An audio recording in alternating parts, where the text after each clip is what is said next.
사도행전 말씀을 1장부터 살펴보고 있는데, 지금까지 있었던 어떤 좀 간략한 문맥을 살펴보자면, 핵심이 뭐냐면, 복음이 선포되기 시작한 것입니다. 그래서 예수님이 승천하시고 난 후에 사도들에 의해서 복음이 선포되기 시작했는데, 복음이 어떤 방식으로 선포되었는지를 우리가 주목해서 봐야 되는 거죠. 그냥 말로만 그 메시지를 전한 게 아니고, 그 말을 뒷받침하는 뭔가 강력한 힘이 있었던 것입니다. 그게 뭐냐면 표적입니다. 표적. 그러니까 하나님의 말씀이 전해지는데 말만 전해지는 게 아니고 하나님 함께 역사하시는 뭔가 눈에 보이는 표적들이 나타나니까 이 표적이 메시지에 힘을 실어주는 거죠.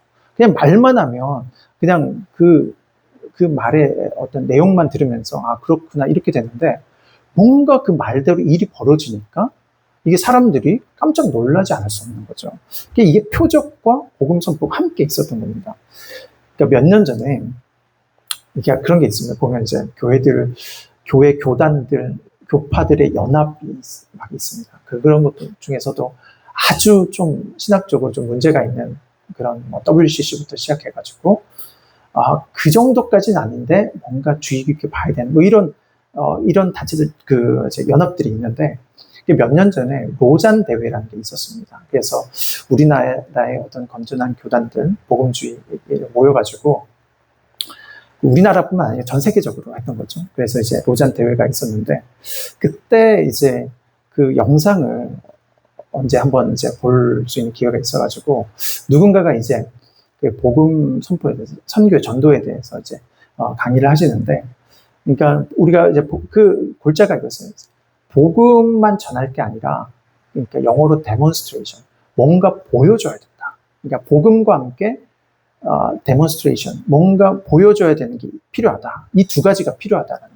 근데 그 demonstration, 보여주는 거, 그게 뭔가 이제 의미를 이렇게 자세히 들어보니까 뭐냐면 삶으로, 우리의 행위와 성품과 윤리, 삶으로 이제 우리가 복음이라는 게 이런 거다라는 거 우리의 삶으로 보여줘야 된다는 거죠.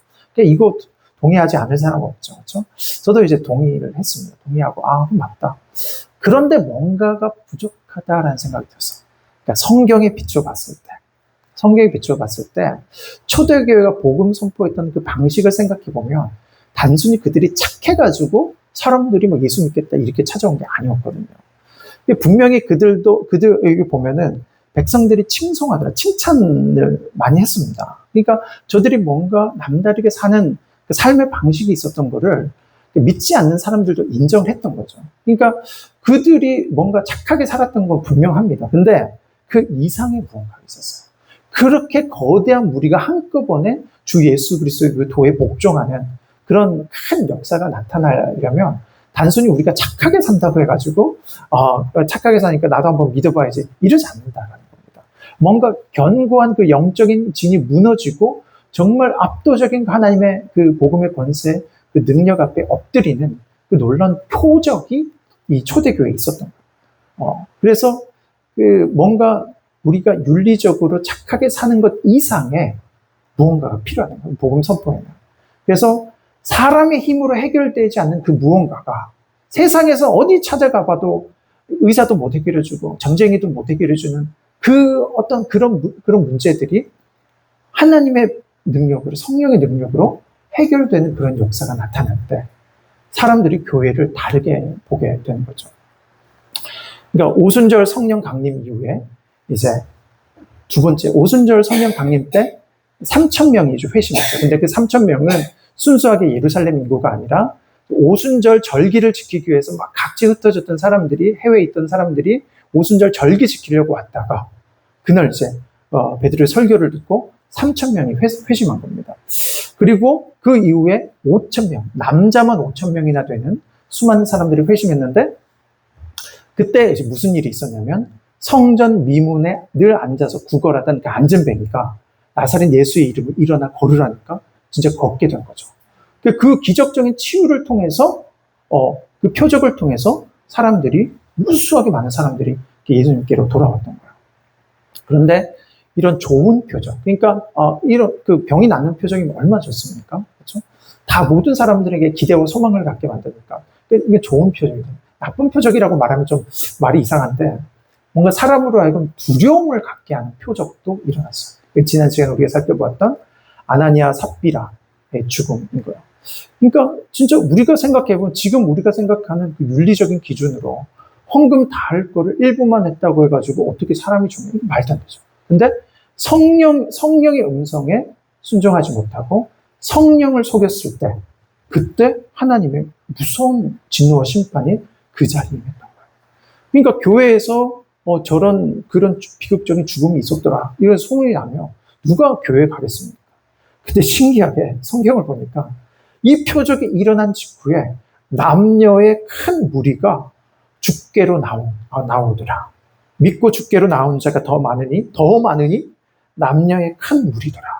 오히려 이런 표적과 기사가 나타나니까 수많은 사람들이 이제 교회로 오게 됩니다. 정말 하나님 살아계시는구나.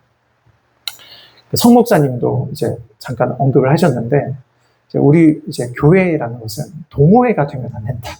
그러니까 이런 말씀하셨습니다. 우리끼리 와서 재밌게 놀고 즐기고 우리가 뭐 힘들게 전도하고 힘들게 기도하고 이런 거 하지 말고 그러니까 우리 하고 싶은 거 재밌는 거 이렇게 하면서 이렇게 가면 안 된다. 동호회가 되면 안 된다. 우리는 철저히 사명 중심으로 나아가야 된다. 그러니까 우리가 아무리 이렇게 말로 해도 사람의 그 심리와 마음 정서라는 게 그렇게 말로 한다고 이게 쉽게 꺾여지는 이런 게 아니거든요. 근데 이런 강력한 표적, 이게 사람이 아니라 하나님이 일으키시는 강력한 표적이 딱 나타나면 사람들이 그것을 통해서 교회라는 곳이 이런 곳이구나. 한 번에 이게 각인이 되는 거죠. 그러니까 생각해보세요. 이게 아나니아 삽비라 같은 이 하나님의 심판이 교회 안에 일어났다고 생각했어요.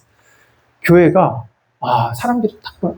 교회는 함부로 장난치는 것이 아니구나. 교회는 거룩한 것이구나. 그러니까 두렵고 떨림으로 그렇게 섬기게 되는 거예요. 그러니까 교회에 대한 인상이 바뀌는 거예요. 그냥 이렇게 동호회처럼 쉽게 이렇게 놀면서 즐길 그런 공동체가 아니라는 것을 우리가 생각하게 되는 거죠. 그래서 그러니까 이러한 표적들을 통해서 하나님이 교회의 기준을 세우시는 거예요. 교회는 어떤 역할을 해야 되고 고통받는 자들을 이렇게 건지는 치유의 사역이 있어야 되고 또 이렇게 교회는 이렇게 하나님의 성령이 운행하시는 곳이기 때문에 거룩한 곳이고 두려움과 떨림이 있어야 됩니다.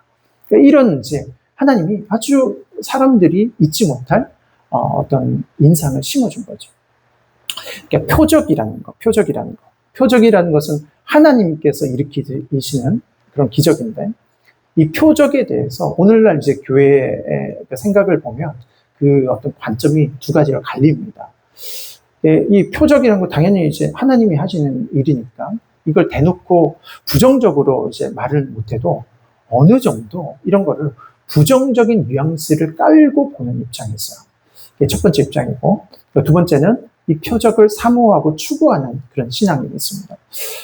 표적을 이제 부정적으로 보는 것은 이유가 있습니다. 왜냐하면 지나친 신비주의에 대한 경계, 그러니까 어느 정도 우려가 있습니다. 우리가 사람의 본성상 이런 신비적인 거 좀 끌리게 돼 있어. 근데 이것만 막 몰입해가지고 이게 전부인, 신앙이 전부이냐. 이렇게 따라다닐 수는 없잖아요. 그래서 지나치면 안 되는 거예요. 맞아요. 근데 지나치면 안 되는 것은 맞는데 이게 더 이제 주장이 뭐든지 항상 균형을 가지고 있어야 되는데 이게 또 심하게 나가면 어떻게 되냐면 표적 자체를 아예 나쁜 것으로 치부해버린 거예요. 그러니까 이게 이제 심하게 가면 은사 중지론이라고 해요. 그러니까 성경에 나타난 이 은사가 오늘날에는 없다. 은사는 끝났다. 라는 이런 주장이 있습니다.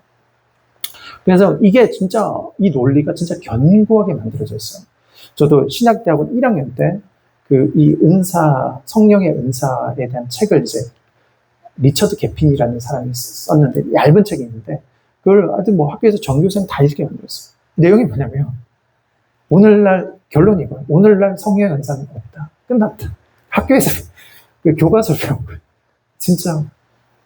근데 저는 그때 1학년 때 그때 읽으면 읽을수록 답답한 게 뭐냐면 성경을 보잖아요. 그 어디도 오늘날 성령의 은사 끝났다고 말한 적 없어요. 그렇죠? 성경을 기준으로 봤을 때. 그러니까 오히려 성경을 보면 오늘도 이런 표적이 나타나고 그 표적이 오늘날도 일어날 것이라고 믿습니다. 치유의 역사가, 놀라운 하나님의 성령의 역사가 오늘날도 일어날 걸 믿습니다. 이게 믿어지는데, 이 저자는, 그 책을 쓴 저자는 뭐냐면, 성경에는 분명히 말하지 않는데, 다른데로 이 논리와 이유와 이런 주장들을 쫙 너무나 견고하게 세워놓고요. 너무나 답답한 거예요. 성경을 보면 전혀 그런 어떤 뉘앙스나 메시지 주장이 없는데, 이 사람은 그렇게 성령의 은사가 그때는 필요하고 오늘날은 필요 없는 이유에 대해서 너무나 견고하게 이유를 만들어 놓은 거죠. 억지로 어떤 그 주장을 만들어낸다는 느낌을 지울 수가 없었습니다. 그래서 은사 중지론이라는 이게 이제 교회에서 한쪽에서는 그게 믿어지고 가르쳐지고 있는 거예요. 근데 이 은사 중지론은 반대가 뭐냐면 은사 계속론, 지속론. 지금도 성령의 은사는 있다. 우리에게 주어진다. 그게 너무나 당연한 거죠. 지금도 우리는 듣고 보고 체험하고 있잖아요. 그거 부정할 수 없잖아요. 뭐 학문적인 이론이나 설명이 필요 없어. 너무 쉽게 그냥 믿어지기 때문에. 그래서 이런 게 있잖아요. 백문이 불여일견. 그러니까 100번 듣는 것보다 한 번 보는 게 낫고, 그렇죠? 백견이 불여일각. 100번 보는 것보다 한 번 깨닫는 게 낫고, 백각이 불여일행. 그러니까 100번 깨닫는 것보다 한 번 행동하는 게 낫다. 그러니까 행동하면 한 번 그것을 경험하면 아무리 많이 그런 건 비교가 안 되는 거죠. 실제로 있었던 일인데 제가 들은 이야기입니다. 목사님 네 분이서 이제 대화를 하는 거예요. 대화 주제가 뭐냐면 오늘날 방언이 있냐 없냐. 이게 실제로 이제 주제였던 거예요. 실제 있었던 일인데 토론을 한 거예요. 근데 이 네 분 중에 한 분은 실제로 은사를 받은 거예요. 그래갖고 자기는 분명히 체험했으니까 계속 그게 방언이 있다고 얘기하고 나머지 세 분은 체험을 못했으니까 오늘날 없다. 안 믿어진다. 이렇게 논쟁을 했던 거죠. 근데 그냥 가볍게 시작한 논쟁이었는데 이야기가 끝나고 집에 갈 때쯤 돼가지고 네 분이서 목사님 네 분이니까 전혀 평소에는 안 그러는데 우리 기도하고 끝내자 이러면서 그 모임을 파했던 거예요. 그래가지고 목사님 네 분이니까 기도하자고 하는데 누군가 기도하자고 했겠죠. 이제 근데 기도하자고 하는데 누가 거부할 사람이 누가 있겠어요. 네 분이서 기도하는데 신기하게 그게 통성 기도인지 모르겠어요. 네 분이서 기도하고 있는데 방언을 반대하는 세 분 중에 한 분이 방언을 받은 겁니다. 그러니까 1대3에서 2대2가 된 거잖아요. 근데 네 분이서 흩어져서 집에 가는 길에 차에서 나머지 한 분이 방언을 받은 거예요. 실제 있었던 일이에요. 1대3에서 그 논쟁 이후에 3대1로 변한 거예요. 이게 뭐냐면 아무리 논쟁을 해도 성경을 들어가지고 성경이 분명히 있잖아. 이렇게 아무리 설명을 해도 이게 선입견이 박혀 있으면은 이게 절대 안 바뀌는 거예요. 근데 머리로는 안 믿어졌는데 그냥 성령이 임해서 방언이 터지니까 이제는 거부할 수 없는 거죠. 말로 설득이 안 되는 그게 진짜 체험하니까 이제는 부정할 수 없게 돼버린 거죠.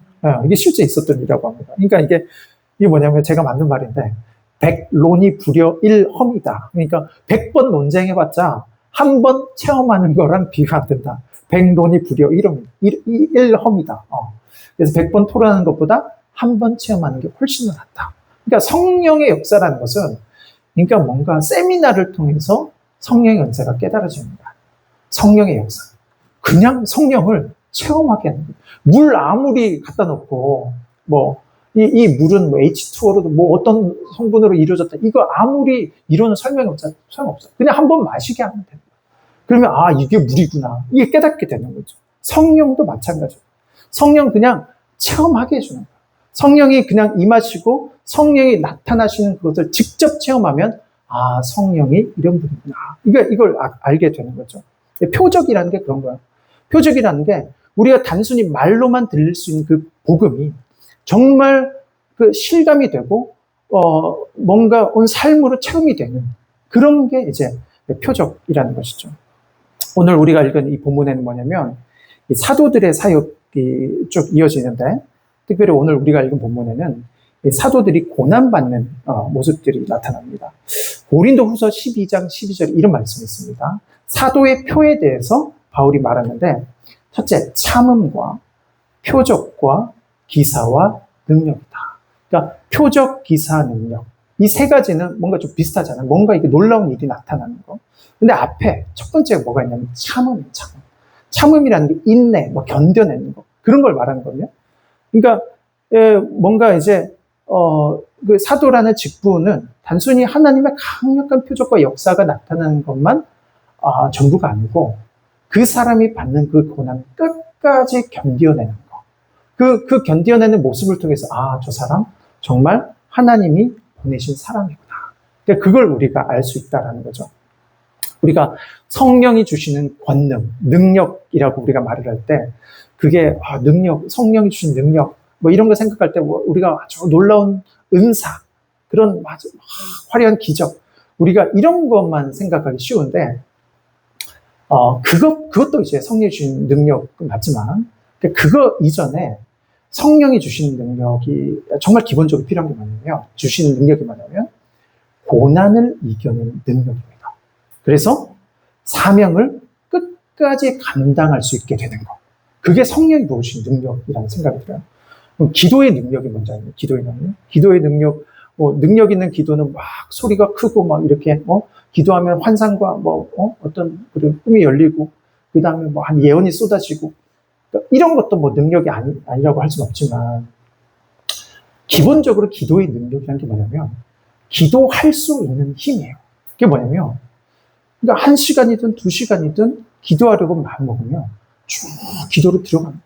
하나님의 임재 속에서 머무르 있으면서 계속 하나님과 교제하고 하나님께 계속 기도가 억지로 힘들게 막 쥐어짜는 기도가 아니고 기도의 시간이 달콤한 거예요.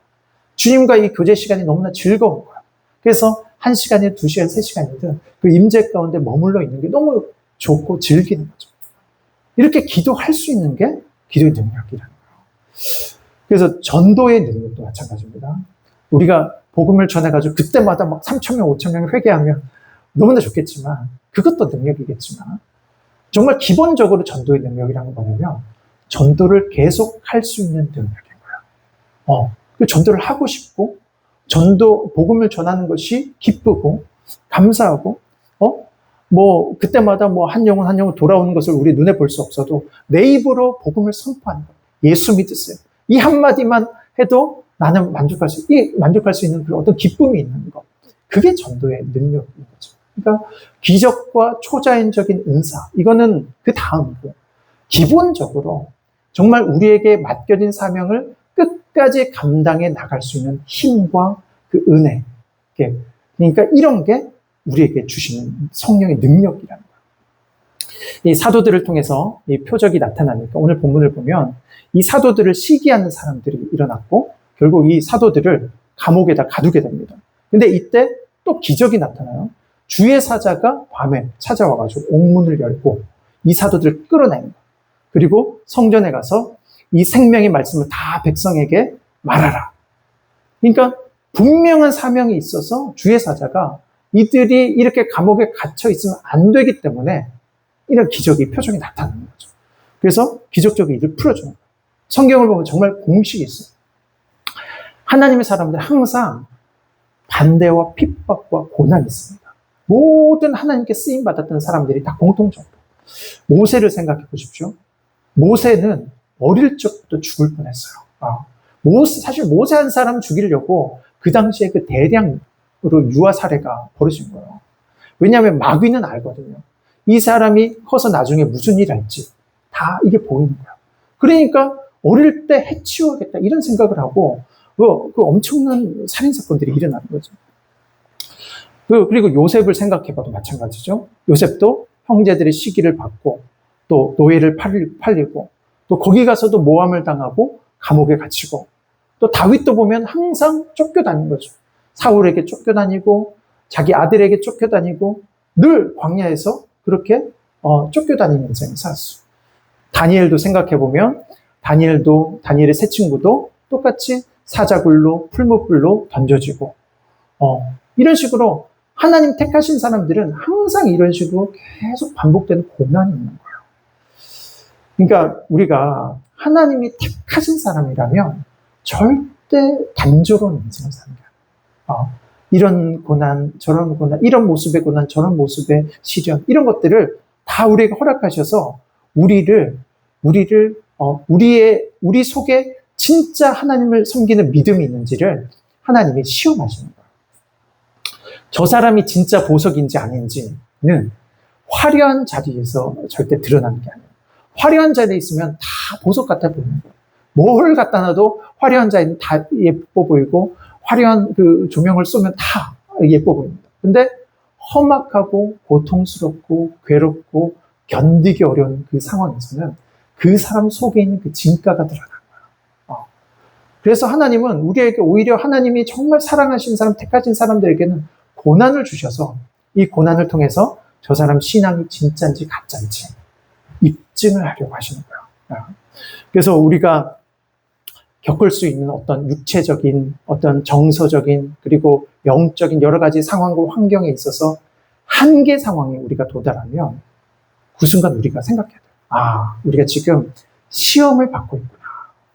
우리가 지금 하나님이 내 속에 무엇이 있는지를 드러내 보이시려고 시험하고 계시는구나. 그런 거죠.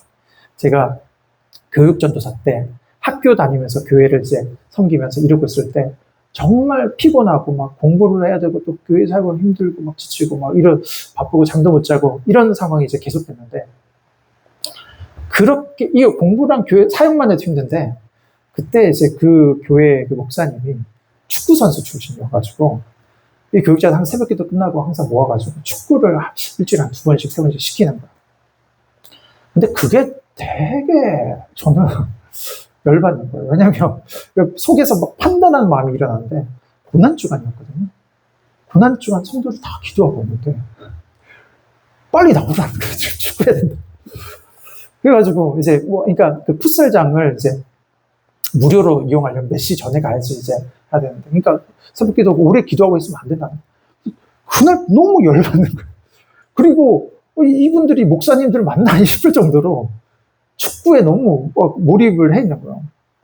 그 속으로 제 마음속에 막 판단하는 마음이 들었던 거죠. 안 그래도 힘든데 이분들은 왜 이렇게 축구에 빠져 있는지, 사역은 열심히 안 하고 왜 축구에는 이렇게 엄격하고 열심을 내는지 마음속에 막 판단하는 마음이 있었어요. 근데 진짜 그때 하나님 분명하게 하는 뭔가 음성이 탁 떨어진 게 뭐냐면, 체력과 성품의 연단이다. 나는 저분들 참 이상하다, 이게 속으로 막 이런 마음을 갖고 있는데, 하나님은 오히려 이 상황을 너에게 주셨다. 너의 체력, 너의 성품 연단하라고 이 상황을 주셨다. 마치 그분들 편을 드는 것처럼 하나님의 마음이 그렇게 느껴지는 거예요. 근데 그때 그 마음이 들린다고 해서 내가 막 이렇게 그 상황이 막 편해지는 이런 게 아니에요. 더 힘들어지는 거죠. 어디에 원망하고 그것도 이제 근거도 없는 거예요. 이 상황조차도 하나님 나에게 주셨다. 이게 몸이 부서지는 것 같고 한계 상황이 오는 것 같은데, 그 상황에서도 너 온유하게, 이 상황을 온유하게 지나갈 수 있느냐. 너무 힘들었습니다. 하나님 진짜 나 못합니다. 막 그렇게 이제 한계 상황에 부딪혔던 일이 있었어요. 근데 그 이후로 이게 처음이 아니었고, 그 2번 더 하나님, 이거 무슨 연단이다, 이렇게 마음이 딱 떨어졌더니, 2번째는 거룩의 연단이다. 그리고 3번째는 이제 학문의 연단이다. 공부하는 것도 연단이다. 그 이후에 이제 하나님이 그런 마음, 그때마다 정말 숨을 헐떡일 만큼 힘들었습니다. 내가 할 수 있는, 조금만 더 하면 진짜 쓰러지겠다, 힘들어서 나자빠지겠다, 이 생각이 들 정도로 한계 상황에 이제 도달합니다. 근데 그런 연단을 주실 때마다 제가 막 쉽게 이것들을 이겨내고 극복해내고 그런 적이 한 번도 없었어요. 그런 하나님 음성이 들려도 계속 하나님 막 살려주세요 하면서 그 힘든 터널을 끝날 때까지 이제 기다리는, 이제 인내하는 거죠. 참아내는 거죠. 오늘 이게 고난받는 사도들도 한 번의 고난을 이겨내고 그다음부터 고난 끝 행복 시작. 사실 이게 아닙니다. 고난은 계속 오는 거예요. 그 상황은 전혀 다른 모습으로 또 우리에게 어려운 상황이 찾아오는 거예요. 근데 뭐가 달라지냐면, 고난을 대하는 태도가, 우리의 태도가 달라지는 거예요. 예전에는 원망하고 도망가고 불평하고 막 그랬는데, 이제는 아닌 거예요. 이제는 맞다. 자, 2번째 고난 왔구나. 예전보단 조금 성숙한 자세로 예전보다는 조금 덜 불평하면서, 예전보다는 조금 더 하나님을 신뢰하면서, 나중에 그러다 보면은 이제 고난도 즐기게 되는 거야. 아, 또 왔구나. 하나님, 그렇지만 내가 믿음으로 이겨내겠습니다. 내가 하나님만 바라보면서 이겨내겠습니다. 이렇게 우리의 태도가 더 성숙해져 가는 것이죠. 그게 신앙생활인 거죠. 우리가 죽을 때까지 하나님 우리의 마음속에 있는, 우리 속에 있는 그 믿음이 진짜인지를 계속 시험하실 겁니다. 근데 그때마다 새롭게 오는 그 문제와 시련 앞에서 그때마다 믿음으로 한 걸음 한 걸음 나아가는 거예요. 그게 신앙생활인 거죠. 예수님을 쫓아온 수많은 무리들이 있고 또 예수님이 지명하여 세우신 제자들이 있어요. 그러니까 예수님 사역할 때 한번 생각해 보세요. 예수님 사역할 때 수많은 무리들이 쫓아왔어요. 그리고 그 무리들이 있고 또 예수님이 직접 지명해서 이름 불러서 세우신 제자들이 있다는 거예요. 이 두 그룹의 차이가 뭐죠? 무리들과 제자들의 차이. 무리들은 뭐냐면 자신의 유익을 위해서 예수님 쫓아온 거예요. 내가 예수님 따라다니며 예수님 믿으면 뭔가 내 인생에 보탬이 되는 뭔가가 있겠지. 사실 신앙생활의 시작은 대부분 이렇습니다. 그래서 처음부터 막 되게 성숙한 믿음으로 해가지고 내가 주님의 나라를 위해서 헌신하겠습니다. 이런 생각으로 오는 게 아니고 내가 예수님 믿었을 때 나에게 떨어지는 무언가, 내 인생에 보탬이 되는 무언가, 이런 거를 우리가 좀 생각하는 거죠. 처음에 누구나 유아적이고 자기중심적인 생각을 가질 수밖에 없어요. 근데 이게 신앙의 성숙이라는 건 그 자리에서 계속 머물러 있는 게 아니고 무리에서 나와서 이제 제자가 되는 거죠.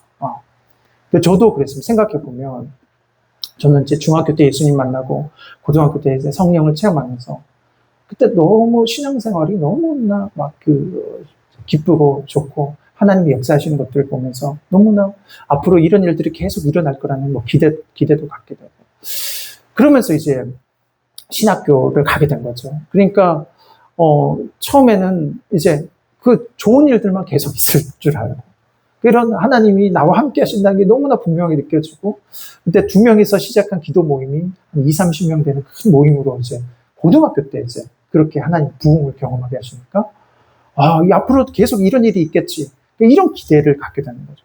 근데 그 이후로 정반대로 하나님이 오히려 고난을 주시는 거죠.